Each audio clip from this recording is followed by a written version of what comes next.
But let's move into our last topic. The last thing I'm talking about here on the podcast before I get into it, make sure to give us a follow at twitch.tv/most valuable podcast. Twitch is something eventually these podcasts that I'm doing are going to be live on Twitch. I got my OBS right in front of me. That's how I'm recording this. And when the podcasts go live, when we flip that button, I've got my OBS here that I'll be streaming instead of recording. And I've got the chat here, so obviously you guys will be watching, can talk to me while I'm doing the podcast. So if you bring something up, I can then kind of react to it, and we can kind of have that discussion a little bit forward and more prevalent here on the podcast. So make sure twitch.tv/most valuable podcast. You give us that follow, and if you have Amazon Prime, if you're not throwing that free sub at anyone, why don't you throw it at us? But what I'm doing here to end the podcast is I'm taking a look at a team in the NFL and who they could look at in the NFL draft. Did it with the Dolphins. People liked it.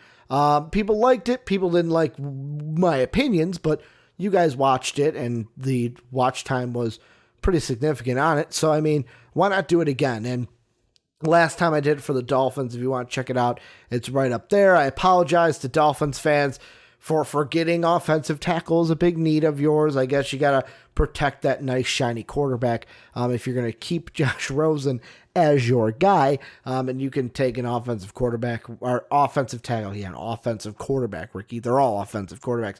An offensive tackle with any of your first-round picks. But today, what I am doing is I'm taking a look at the Hotlanta Falcons. The Hotlanta Falcons. The Atlanta Falcons. Right now, the Monday night game between the Patriots and the Jets is over. So the top 5 picks in the NFL draft, if it started tonight, would be number 1, the Cincinnati Bengals. Number 2, the Miami Dolphins. Number 3, the Washington Redskins.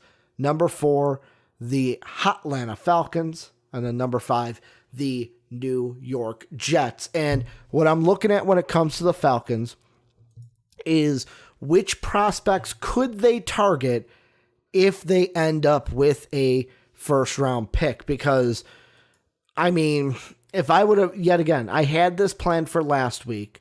I ended up not being able to do it, obviously holding it off for this week. This is a team, I did not expect to be 1-5 right now. 2, there was a point where I'm like, hey, I may have this discussion. This team turns it around. And, well, turn it around enough to where they're not a top 5 pick, and then it's irrelevant.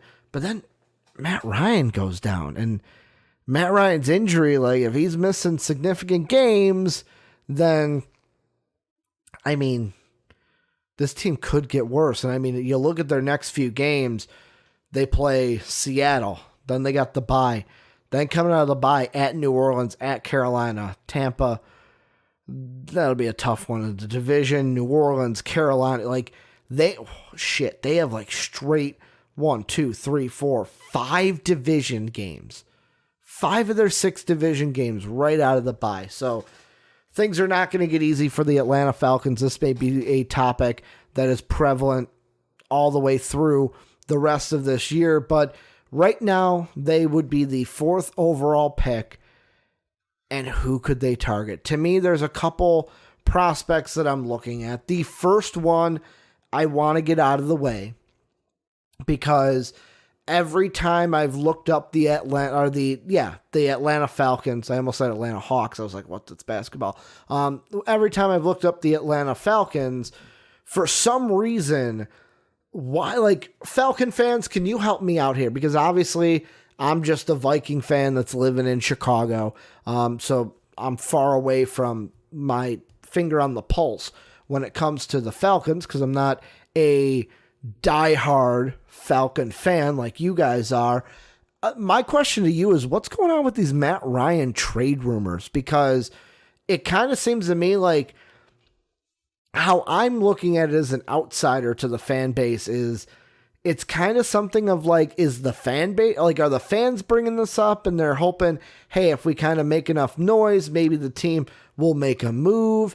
Is it something where the fan base, like, I see the fan base as divided, where there's some people writing articles that, oh, the Atlanta Falcons should trade Matt Ryan, but then there's other ones where it's like, no, we shouldn't trade Matt Ryan.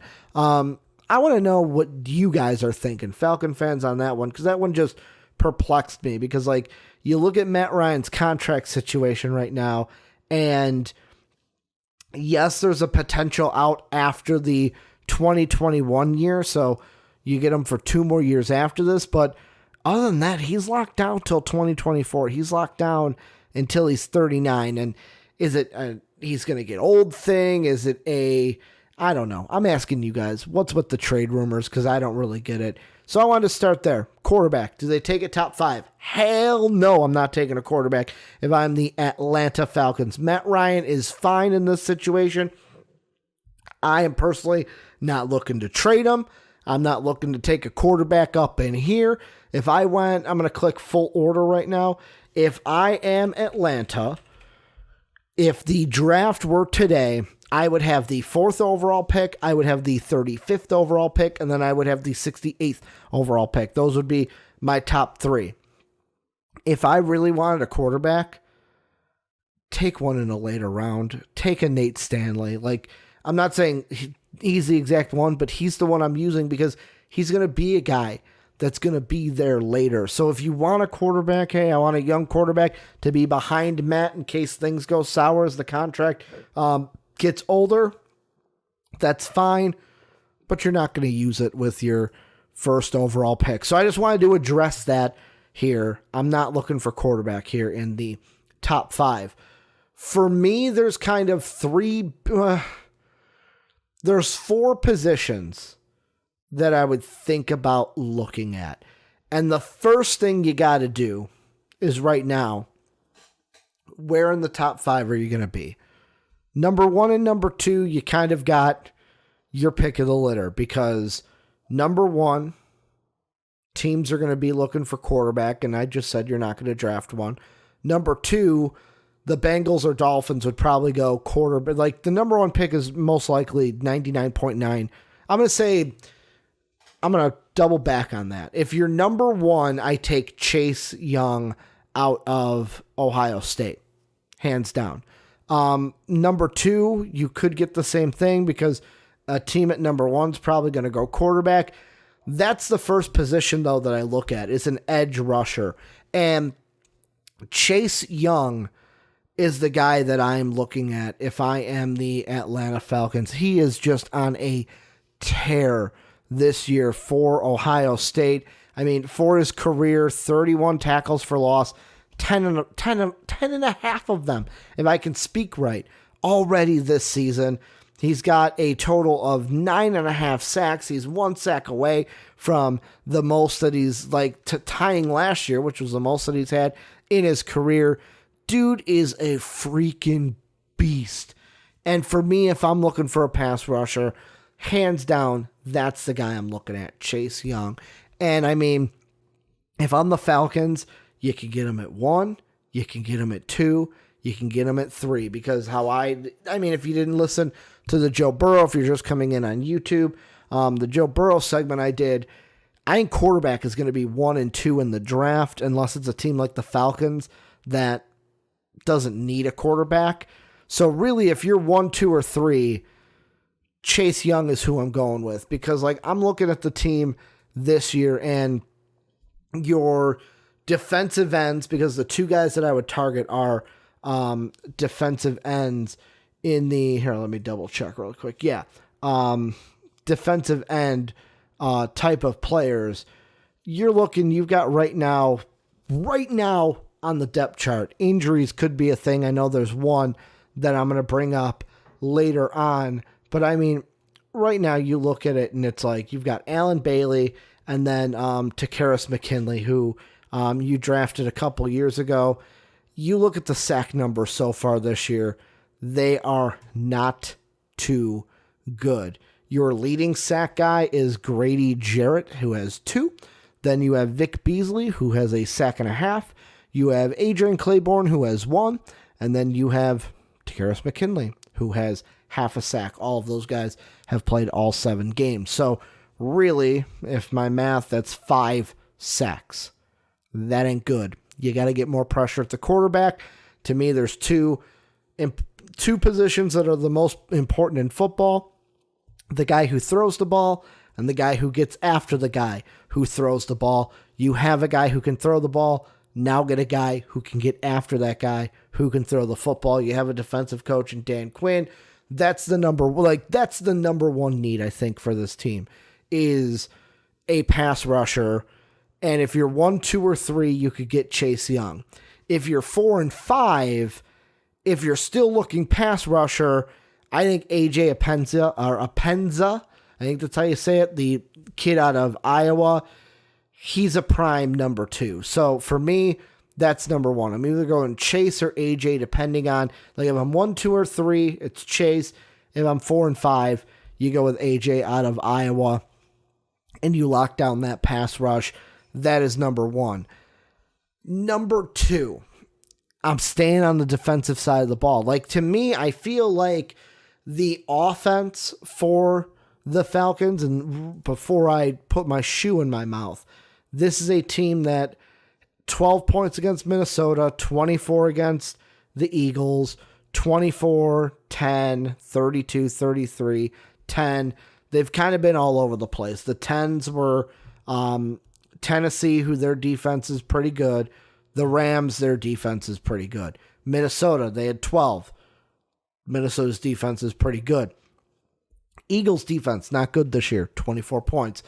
Indianapolis's defense is pretty good. It's not elite, though. 24 points. Houston's defense, they let up a lot of points some games. That's why you get the 32. And then Arizona's defense was god-awful. The Falcons probably should have won that game, or should have won that game. At Arizona, they lost 34-33, but they put up 33 points. To me, I'm sticking on the defensive side of the ball then, because to me, the offense isn't the big problem because you've got the guys there. You just got to get them working. That's why the second guy that I would target, so number 1 and number 2 is a package, either Chase Young or AJ Apenzia out of Iowa. The other guy I'm looking at is Grant Delpit. And I know some people may say, Ricky, top 5 may be a little bit of a reach for Grant. And the reason why I throw him out there is because right now at LSU, he is playing strong safety. And for the second year in a row, the Falcons, let me see. I remember you drafted him. I know you drafted him out of West Virginia. I just don't remember Keanu Neal, what year he was drafted in. I got to fact check myself on that one. But for the second straight year, yeah, you drafted him in 2016? Yeah, 4th year in the pros. He's 24, and back-to-back, he's been injured. Last year he was injured. This year he's now injured. So for me, that's kind of the second thing I look to is if, let's say, you're not going to go edge rusher, or let's say you don't get an edge rusher. Let's say someone shocks us and they don't go quarterback at 1, and then before you at 4, because I'll use where you are right now at 4, let's say the Dolphins shock us and they don't go quarterback, they go Chase Young, and then Washington says, well, if we don't get Chase Young, we got to get AJ out of Iowa. Then if you're the Falcons, you're like, well, shit, we can't get an edge rusher because the next best edge rusher is probably either you've got Gross Matos out of Penn State or Julian Akwara out of Notre Dame. Neither one of those two guys are top 5 caliber players. So if you don't get Iowa, Ohio State, you're kind of shit out of luck when it comes to the edge rusher. That's why number 2 on my list and number 3rd of player is that strong safety position, mainly because of injury. Like, Keanu Neal's been injured 2 times in a row. You got to shore that up. Grant Delpit, I think, is going to be a good player. He's showing signs of good play at LSU. Right now, they're one of the best teams in the country. That one's pretty much a necessity of like, hey, if it's happened twice, odds are you're probably going to get injured again. Once injuries start to become a common thing. It's kind of a snowball effect that we see. So that's why I kind of look at Delpit. Falcon fans, let me know. Let me know what you think on that one. Do you believe that, hey, you know what, Keanu Neal, he can come back from this. We don't need to draft a strong safety. Or are you like on my boat where it's like, fuck it. He's been injured 2 times. If we can get Delpit and he can be our strong safety and we can move on from Keanu Neal, I'm not married to Keanu Neal. I want to know where you guys sit. Number 3 for me, it comes down to offensive tackle, because right now, early on, like, especially if you're, so 4, it'll be a debate because you'll probably be sitting there between edge rusher, safety, and now offensive tackle. But if you're 5, it's probably going to be safety or offensive tackle. And if you want to go with somewhere on the offensive, getting a guy like Andrew Thomas, he's probably the top 5 guy that you're going to get, unless you get like a Tristan Wirfs, I think is his last name, how you pronounce it, offensive tackle out of Iowa. Unless he starts rising, I'm leaning towards Andrew Thomas, though, that offensive tackle, because like you look at the numbers right now, Matt Ryan has been sacked 19 times this year. And you might sit there and go, 19 times, that's not that bad. But when you put it into perspective of guys who have been sacked more than him, let's see, 1, 2, 3, 4. There are 6 guys that have been sacked more than him. At 21, Deshaun Watson. At 23, you have Kyler Murray and Joe Flacco. 24, you have Andy Dalton. And then at 25, both Jameis Winston and Marcus Mariota. So, like, you look at that and it's like, yeah, 19 don't look bad, but even the guy at like 8 who's been sacked 18 times, Daniel Jones. 17 is where you get to like Russell Wilson and Lamar Jackson. So it's like 19 isn't terrible, but 19's not great, because you look at the other side of it. Teddy Bridgewater, only 11 times. And I know it's like, Ricky, you're kind of being nitpicky here. It's only 8 sacks. Tom Brady's only been sacked 10 times this year. Jacoby Brissett has only been sacked 7 times this year. I'm trying to look at guys that are like main starters still. Sam Darnold missed a ton of games. So Patrick Mahomes, before he's going to miss games, only 8 sacks. Jimmy Garoppolo only 8. Derek Carr only 8. So I mean, to me, you gotta get that number down. Andrew Thomas could be a guy you look at to get those numbers down if you want to get less than 19 sacks for Matt Ryan. And then the last one, I don't even think, like, this is so far of a wild card one. Like, this is the wild card pick that I throw out there, but it's based on pure talent, and that's Jerry Jeudy, because I've got 2 defensive, now 2 offensive in mind. Up till this point, there's a reason why you've been going with what I've been saying. Edge rusher, you have 5 total sacks. You need to get after the quarterback. Safety, Keanu Neal, he's been injured now. This is his 2nd year. You might want to draft a guy who can take over for him, because it might just snowball and become a thing. Offensive tackle. Oh, well, we've given up 19 sacks this year. We might want to bring that down. This one is purely just a let's add some strength to the receiving core. And I say a wild card because you don't, like, I don't think you necessarily need it, but it wouldn't hurt, because, like, I look at it, and also the funny thing about it is that Jerry Jeudy would then be your third Alabama wide receiver in that wide receiver core. Julio Jones, Calvin Ridley, Jerry Jeudy.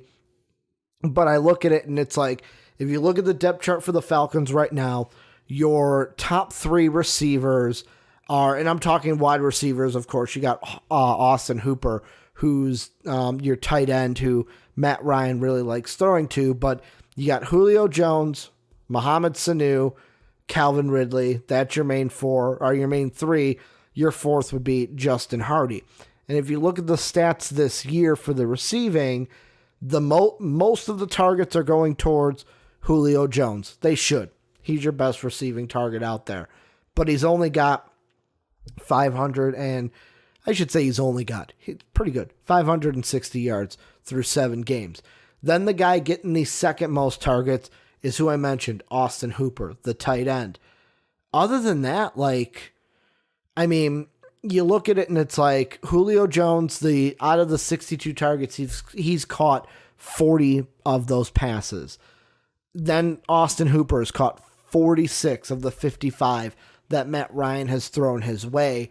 Whereas you look at Calvin Ridley and Mohamed Sanu, and Calvin Ridley has only caught 29 of the 44, and Mohamed Sanu's only caught 33 of the 42 that he is getting.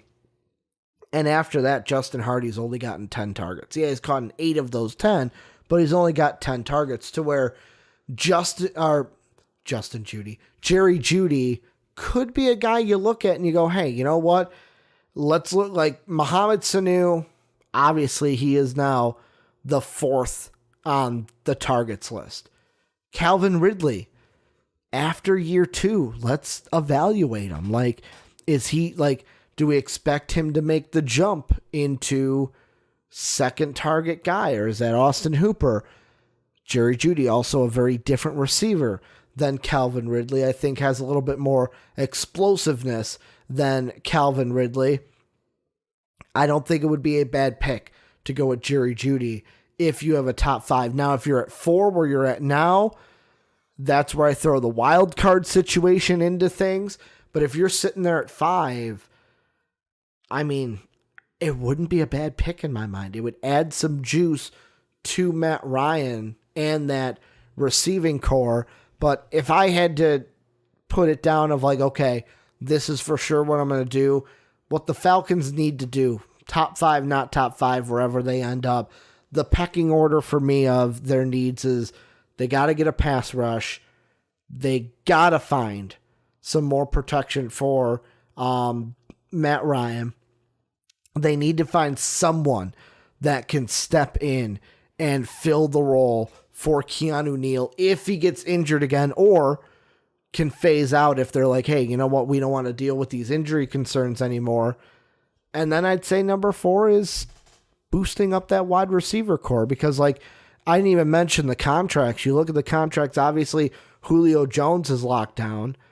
After next year, Mohamed Sanu's a unrestricted free agent, and he's going to be 32 when he's a free agent after 2020. You also have Justin Hardy, who's a free agent after this year. Like I said, a non-factor though, because he's only had 10 targets and 8 catches through 7 games. And then you have Calvin Ridley, who has 2 more years and a club option left with the team. I think that would be a really good. Austin Hooper also is, if you're going to re-sign him, he's going to be up this offseason as well. So I kind of look at that. Let me take a look really quick at tight ends. Could that be something that not top 5. I'm not saying top 5. Yeah, definitely not top 5, but there's definitely some guys, especially I've been seeing a lot about Jared Pinkney from Vanderbilt kind of rising up some boards. So top 5 picks, like I'm saying, if you're sitting there at 4, I'll say AJ Apenta is the first guy I look at, only because I think Chase Young is off the board by that point. Number 2, I'm going to go with Grant Delpit.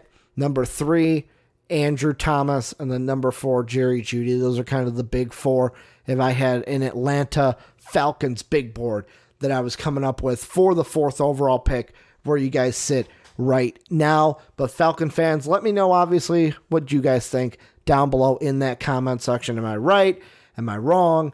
Am I on my rocker, off my rocker? You guys have your finger on the pulse, obviously. So let me know what you guys are thinking down below.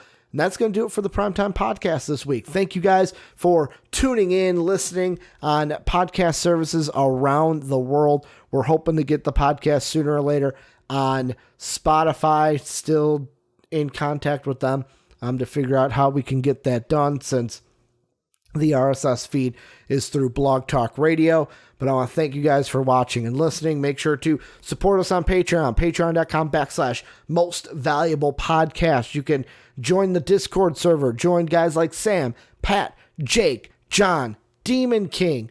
Demon King, I don't know your real name. Demon King. All of our other patrons like Batalo. I'm trying to think in there. Giannis is in there. I'm thinking of a username there because I don't know your first name. Retro from overseas across the Pacific Pond over in Australia. We got a really cool group there in the Discord group. Only $1 get you into that Discord group each and every month. $5, you get to ask us questions for the podcast, kind of propose some topics that we talk about. And then the $10 tier, the gold tier, you get to come on a podcast of your choosing, and you get to talk about the topic you would like to talk about. Make sure to also follow us, twitch.tv/mostvaluablepodcast, and follow me on Twitter at Ricky Widmer. Going to be dropping that big board hopefully this week. That's the first place I'm going to put it when it is up on my Twitter at Ricky Widmer. So I'm going to sign off. Thank you guys for either watching on YouTube, listening on podcast services around the world, and as always, have a good day, everybody.